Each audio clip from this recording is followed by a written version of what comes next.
예, 홍준표 경남도지사의 미국 출장 중 골프 논란이 확산되고 있습니다. 야당은 자진 사퇴에 이어서 감사원 감사까지 촉구하고 나섰습니다. 네, 한편 여야의 자원 외교 국정조사 청문회 증인 출석 논란 역시 갈수록 가열되고 있습니다. 문재인 대표는 여당의 요구에 필요하면 출석을 하겠다 이런 입장이지만 야당이 요구하고 있는 이명박 전 대통령의 출석은 쉽지 않을 것으로 보입니다. 예, 정치권 이슈들 두 분과 함께 짚어보도록 하겠습니다. 최창렬 영인대 교수 그리고 허성우 국가디자인연구소 이사장 나오셨습니다. 안녕하십니까? 어서 오세요. 예. 자, 먼저 홍준표 경남지사의 미국 골프 이 얘기 좀 해보겠습니다. 아직 미국 출장 중인데요. 비서실을 통해서 문자 메시지를 보내서 좀 해명을 했습니다. 자, 이번 일로 불필요한 오해를 불러와 유감이다. 이런 문자 메시지를 불러왔는데 먼저 최 교수님 어떻게 보셨어요? 이 유감 표명도 전 적절치 않았다고 생각합니다. 네. 유감 표명보다 사과를 했었어야 되죠. 네. 왜 그러냐면은 불필요한 오해라고 그러는데 불필요한 오해가 아닌 거죠. 일단 평일날 골프를 쳤잖아요. 근데 그 이제 문장을 보니까 금요일 날이 주말이나 마찬가지이기 때문에 평일이라고 볼 수 없다. 이런 취지의 내용인데요. 네. 그런 것들은 지금 여러 가지 비판 여론을 잘 정확히 읽지 못한다는 생각이 좀 들어요. 주말 같은 금요일이지만 평일은 평일이거든요. 그렇게 얘기하면 안 되는 거죠. 평일날 골프 친 건 어쨌든 그 공무원 복무 규정에도 어긋나는 것이고 또 하나 문제는 부인이 이제 골프를 같이 친 거 그 자체를 가지고 나무랄 수는 없을지 모르겠으나 평일날 친 거는 당연히 비판받아야 될 거지만 그리고 또한 부인의 골프를 사비로 쳤다 하더라도요. 아무튼 공무를 가는데 같이 부인과 동반해가지고 골프장에 갔다. 업자와 같이. 그 자체가 여러 오해를 불러일으킬 수 있는 것이고 그 오해를 불러일으키는 자체가 공직자로서 적절한 처신이 아닌 거죠. 그러면 정확하게 사과를 했어야죠. 이것을 그렇게 문자 메시지로 유감을 표명했다? 이건 그야말로 이 홍준표 지사가 대단히 교만한 공직자다. 이렇게 볼 수밖에 없고 또 최근에 그 무상급식 중단 가지고 여러 무상급식 논란의 그 핵심에 중심에 섰지 않습니까? 그렇다면 야당이나 이런 언론이 이런 비판할지 몰랐습니까? 더 야당이 더 좀 드센 정치적 공세라면 있긴 있어요. 당연히 이런 거 예상했었어야 되는 거예요. 그렇기 때문에 결론적으로 홍준표 지사의 유감 표명은 적절치 못했고 사과를 했어야 되는 것이고 행동 당연히 비판받아 마땅하다 이렇게 생각합니다. 이런 유감 표명 오히려 홍준표 지사 쪽에서는 정치 공세일 수도 있다 이런 이야기를 좀 하고 있는 것 같던데 정말 좀 어떻게 보고 계세요? 보는 시각에 따라 달라질 수 있습니다. 저 홍준표 지사만 떠나면 이건 너무 야당의 지나친 정치 공세 아니냐 이렇게 얘기하는데 저는 정치 공세라고 일단은 그렇게 좀 봐도 될 것 같습니다. 왜냐하면 물론 이제 우리 이제 최 교수님께서 말씀하신 대로 이제 미국 가서 이제 부부와 함께 같이 이제 골프를 치고 또 이제 금요일이니까 홍준표 지사 말대로 미국에는 금요일이면 거의 다 이제 주말로 일단 들어가니까 오후부터 쳤다 이래야 되는데 다만 좀 아쉬운 게 이게 이제 야당의 정치적 공세 이전에 지난 18일 날 사실 무상복지냐 아니면 선별적 복지냐 갖고 사실 문재인 대표하고 설전을 벌였지 않습니까? 정말로 벽 보고 일한다 얘기하는 거 한다고 두 분이 서로 이렇게 설전하고 아무 결과 없이 이제 끝났는데 어쨌든 중요한 것은 뭐냐면은 그 당시에 홍준표 지사 입장에서는 사실 지방자치단체장이 중앙무대의 어떤 이슈를 끌고 가서 이것을 공론화시키는 것 자체가 굉장히 정치적 파괴력이 있었다고 보는 거죠. 그렇게 중앙정치를 하기 위해서 도지사 자리에 있으면 중앙정치 자리를 하기 위해서 그렇게 어떤 정무적인 판단을 한 상태에서 해외 이제 어떤 공모로 갔기 때문에 사실 공모로 간다는 것은 그만큼 좀 눈들이 많이 보고 있다는 겁니다. 그런 것을 좀 아랑곳하지 않고 골프를 쳤다는 것 자체가 조금 비판받을 만하죠. 그러나 그 자체를 갖고 사퇴를 하라, 사과를 하라. 그러니까 물론 홍준표 지사도 이제 돌아오면 거기에 대해서 해명하겠죠. 하지만은 어쨌든 그것을 너무 지나치게 정치적 공세로 그렇게 몰아붙이는 건 좀 바람직하지 않아. 물론 이제 야당에서 이제 이야기하는 대로 원내대표 때 이해찬 총리 그때는 이해찬 총리 아니면 어떤 민주당의 9명이 해외 골프 나갔을 때 원내대표 할 적에 그 당시 2008년, 2009년 원내대표 할 적에 그때 골프 민주당이 9명 해외 골프 갔을 때 신랄하게 비판을 했었거든요. 그래 이제 본인이 이제 어떤 그런 상황에서 어쨌든 중요한 것은 그런 상황에서 본인한테는 좀 관대하고 골프에 대해서 남들한테는 엄격한 그 이중잣들을 들이댔다는 것 자체는 좀 비난받을 만하죠. 그래요, 교수님. 저도 어디에 이제 무게 중심을 두느냐, 어느 관점에서 보느냐의 문제예요. 그래서 골프 친 그 자체를 그 사법 처리할 것도 아니고 말이죠. 그러나 이 지금 정치인이잖아요. 대중 정치인이고 그리고 워낙 또 언론에 많이 노출됐던 분 아닙니까? 최근에 무상급식 뭐 논란 지금 뭐 저도 말씀드렸고 허 교수님도 말씀하셨습니다만 그리고 과거에도 뭐 원내대표 시절에 그 말씀도 하셨습니다만 유난히 골프에 대해서 야당 인사들에 대해서 상당히 공격적으로 공세적으로 나왔던 분이면 자신도 그 똑같은 잣대에 입각해서 행동을 했었어야 되는 거죠. 그렇기 때문에 이렇게도 비판이 더 거센 것 같고 저도 아까 말씀드렸다시피 야당의 이러한 뭐 공격, 뭐 사퇴라 이런 것들은 뭐 전형적인 정치 공세예요.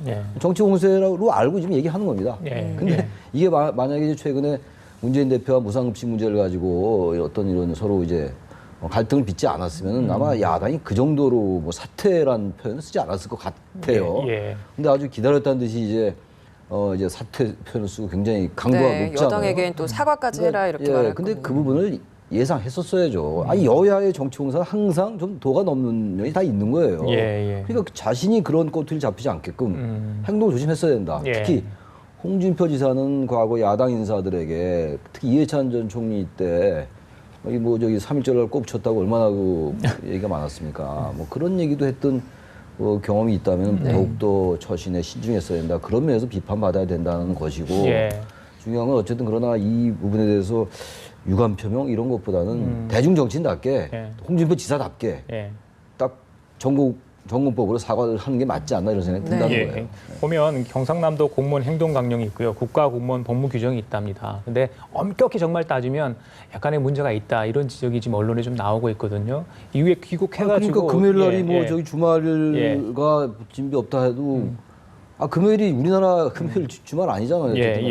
그리고 9시부터 6시까지는 근무하게 돼 있어요. 지금 말씀하신 근무 규정에 의하면 굳이 그렇게 막 이제 잣대를 정확히 들이대면은 그거는 할 말이 없는 거죠. 단지 이제 홍준표 지사가 야당에게 좀 미운 털이 박혔잖아요. 지금. 그래서 바로 그렇기 때문에 더 행동을 조심했어야 된다. 그리고 다시 말씀드리지만 이런 유감 표명의 방식 자체가 돌아온다면 어떠한 뭐 표명을 할지 모르겠으나 이 자체도 그렇게 썩 적절치 않아 보인다라는 거죠. 이사님, 저희 정치권에 굉장히 골프랑 좀 민감해요. 골프에 구설수 어려운 분도 과거에 굉장히 많았고요. 어려운 상황이 처한 분도 굉장히 많았었는데 최근에 이제 박근혜 대통령이 경제 활성화 차원에서 골프 금지령을 푸는 거 아니냐 약간의 그런 발언을 하지 않았습니까? 그 이후로 이 고위공직자들 정말 골프를 지금 현재 마음 편하게 즐기고 있는지 잘 모르겠어요. 지금 왜냐하면 지금 그 지난 2월 3일 날 대통령께서 그 각부 장관들하고 티타임 할 적에 금년 10월에 이제 그 프레지던트급 대회 때문에 뭐 골프 활성화를 시켜야 된다 이래갖고 그 당시에 정홍훈 총리가 이제 좀 건의를 하는 식으로 해서 사실은 뭐 어떻게 보면은 최근에 공식적으로 제가 알기로는 그 문광부 장관이 아마 공식적으로 친 걸로 알고 있습니다. 근데 그러나 지금 그게 이제 그렇다고 해서 공식적으로 뭐 어떤 해제된 건 아니라고 봅니다. 저는 다만 이제 뭐 그렇다고 해서 과거에 뭐 이 박근혜 정부 들어서 골프 공직자들이 안 치는 건 아닐 겁니다. 암암리에 막 다른 사람이 이러면 치기도 하고 했는데 그게 이제 숫자가 좀 줄어드는 거죠. 다만 지금 박근혜 정부 들어서 지금 그 부패와 전쟁을 지금 선언했잖아요. 이 부패와 전쟁을 선언한 상태이기 때문에 공직사회가 굉장히 얼어붙어 있습니다. 지금은 누가 보더라도 공무원들이 골프 치러 해금이 됐다 하더라도 사실 다시 해제가 됐다 하더라도 다시 금지된 거나 마찬가지입니다. 지금 공직사회가 전체 꽁꽁 얼어 있는 상태에서 거기에 공무원들이 골프 치러 간다?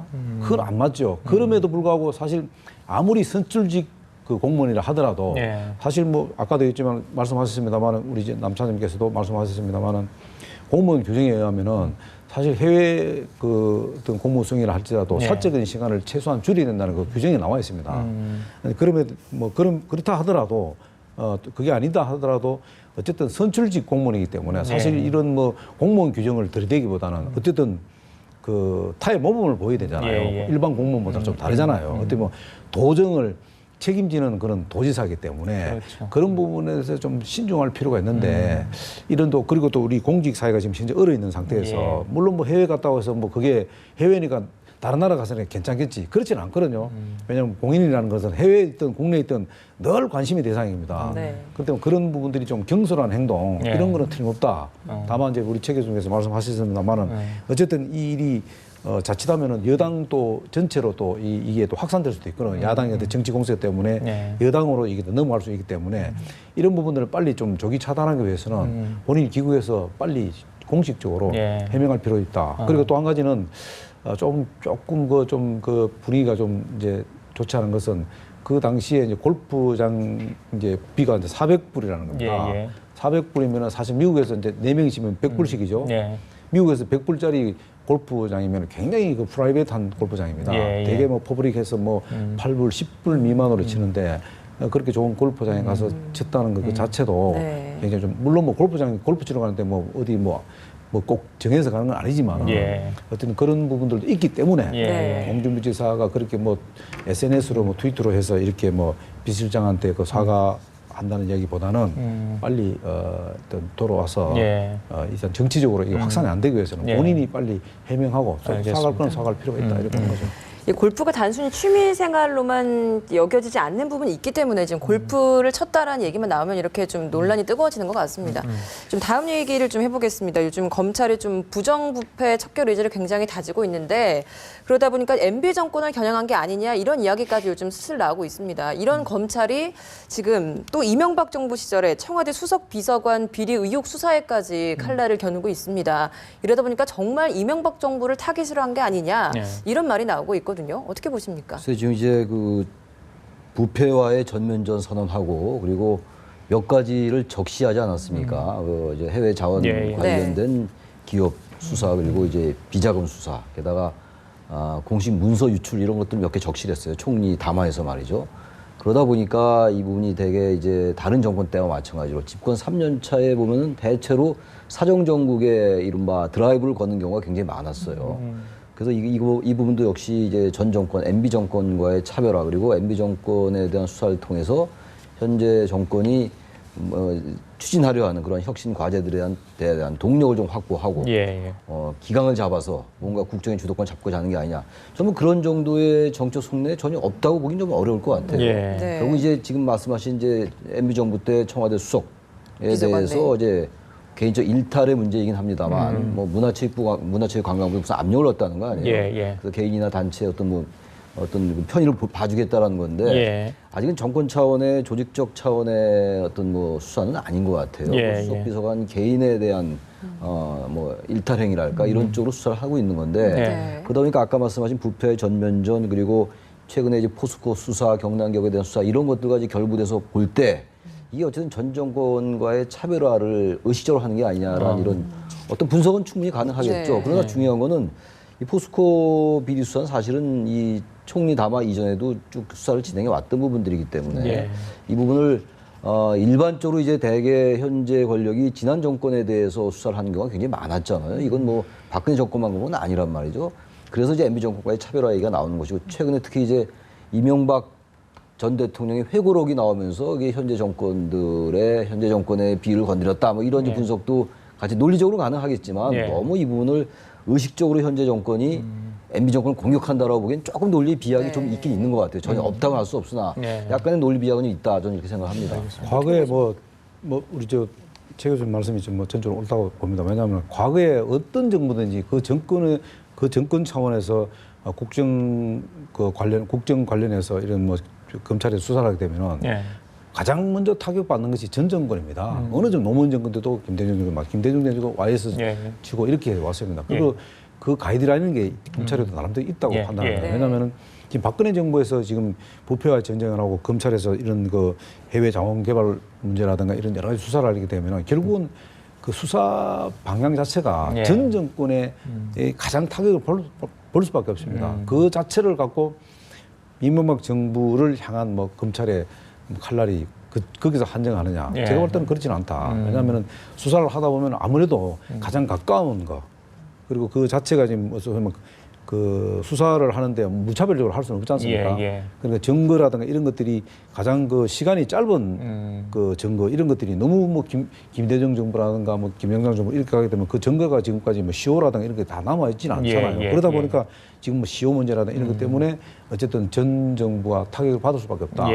그리고 그게 또 전 정부라 하더라도 어쨌든 이 공적 자금이 들어가고 또 이 부패와 전쟁을 선언하고 이렇게 했는데 어떤 비리가 있다. 이렇게 하면은 그것은 뭐 성역 없는 수사가 아니겠어요? 어디든지 들어가야 되고 마찬가지죠. 뭐 박근혜 정부에서도 뭐 만약에 문제 있다면 하겠지만 그래도 어쨌든 지금 중요한 것은 이 수사를 하는 과정에서는 지금 한정되어 있지만은 어쨌든 뭐 사자방이다 이렇게 좀 하고 있지 않습니까? 거기에 어떤 중요한 것은 기존에 있는 시스템을 허물면서까지 어떤 그 권력의 어떤 입김이라든가 이런 것들이 작용했다면 그거는 밝혀야죠.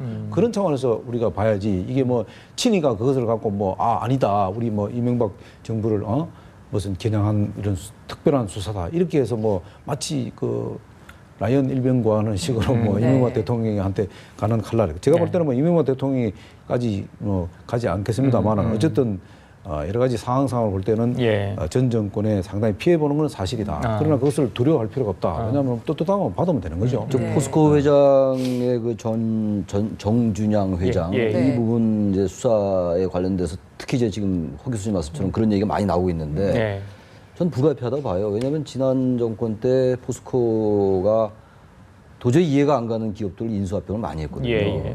성진 지오텍 같은 경우는 도저히 뭐 은행 입장도 그렇고 포스코도 그렇고 말이죠. 그렇기 때문에 그 지난 정권의 실세와 뭔가 관련이 있는 게 아니냐라는 그런 관점에서 볼 수가 있는 거죠. 박용준 전 차관도 그렇고 이상득 전 의원도 그렇고 어쨌든 간에 지난 정권의 실세들과 많이 관련돼 있는 것만 분명한 것 같아요. 그 전 정도 씨인가 그분이 그 성진 지오텍 그 회장 전 회장이 분명한 그러다 보니까 그분들을 수사해야 되는 것이고 그러다 보니까 이게 포스코가 지난 정권 때 이른바 영포라는 인사들과 많이 관련돼 있고 하니까 박근혜 정권이 이명박 정권을 의식적으로 기획수사하는 거 아니냐, 표적수사하는 거 아니냐 이런 추론들인데 저는 그렇게 했을 때도 그건 할 수 없는 부분이에요. 지금 말씀처럼 잘못된 거 수사해야죠. 단지 중요한 게 이런 건 있겠죠. 정치적으로 지금 현재 이제 정권 차원에서 검찰 수사를 하고 있는데 그 부분은 제가 아까 말씀드린 바와 같이 이완구 총리의 담화 이전에도 검찰 수사는 있어 왔던 것이고 그래서 이 부분을 지나치게 정치 해석할 필요는 없는데 정치 공학적으로 좀 본다면 양날의 칼이 될 수는 좀 있을 것 같아요. 어쨌든 새누리당 내에 친이계라는 의원들이 분명히 있는 거니까 이분들은 굉장히 불편한 이제 시각으로 이 부분을 보고 있을 거예요 아마. 그러나 국민들이 볼 때 어쨌든 그게 설령 이명박 정권과의 의식적인 차별화를 하더라도 뭔가 부패를 척결해 나간다면 국민들은 지지하는 거거든요. 모든 정치적 행동은 다 모든 정치에 들어오고 정치적 동기가 있는 거예요. 그분을 우리가 애써 부정할 필요는 없다고 보기 때문에 그러나 당내의 갈등이란 하나의 부정적인 면이 있고 여권의 입장에서 볼 때 그러니까 국민들이 만약에 물론 전제는 이 부패 수사 척을 잘해 나간다는 그 전제를 해서 국민들이 지지를 받을 수 있다면 이 긍정과 부정의 양날이 있다. 이걸 어떻게 하느냐는 역시 정도를 가지고 수사를 하느냐 안 하느냐 거기에 달려있다 이렇게 보는 거죠. 그래요. 자, 검찰이 이제 자원외교 관련해서 수사를 하고 있고요. 국회에서는 지금 자원외교 국정조사 특위가 지금 진행이 되는 상황인데 4월 7일이 시한입니다. 그런데 청문회 증인 채택을 놓고 계속해서 갈등을 지금 하고 있지 않습니까? 야당에서는 이명박 전 대통령 그리고 이상득 전 의원을 이야기를 하고 있고 또 여당에서는 문재인 대표를 지금 이야기를 하고 있어요. 자, 이게 증인 출석 때문에 이렇게 갈등하다 보면 결국 이게 세월아 내월아에서 결국 끝나는 거 아니냐. 갈등이 아니고 한 발짝도 못 나가거든요. 완전히 교착 상태에 빠져가서 완전히 지금 한 발짝도 못 나가거든요. 시간만 조금 가고 어떻게 있고. 보세요? 그 나올 가능성 문재인 의원 제가 볼 때는 뭐 이제 문재인 의원 같은 경우는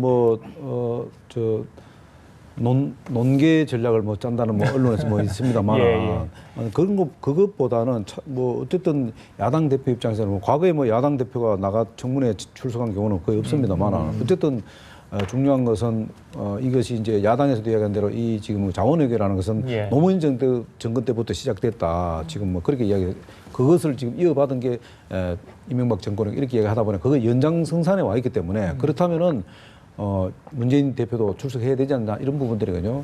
그다음에 지금 가장 핵심 쟁점이 뭐냐면 문재인 대표는 그러면 출석하는데 이명박 대통령도 그럼 출석해라 이런 부분인데 그건 좀 과도한 입장이다. 그리고 또 지금 야당에서 지금 내놓은 게 지금 그 최경환 경제부총리까지도 지금 출석해야 된다 하고 이렇게 하는데 이렇게 이제 정치적으로 이렇게 자꾸 공세만 할 게 아니고 결국은 이제 이런 뭐 이명박 대통령이나 뭐 지금 그 관련된 뭐 문재인 의원이 나오게 되면 결국은 또 거기 이제 보여주기 위한 청문회가 될 가능성이 높다. 결국 소리만 높고 실속을 없는 그런 청문회가 높기 때문에 그런 청문회를 과연 할 필요가 있나. 그렇다면은 어쨌든 여야 지금 지도부가 만나서 이런 지금 어쨌든 정인 채택 때문에 이 해외 자원 개발 국정조사가 진행이 못 된다 하면 이것도 사실 국회의 오점이거든요.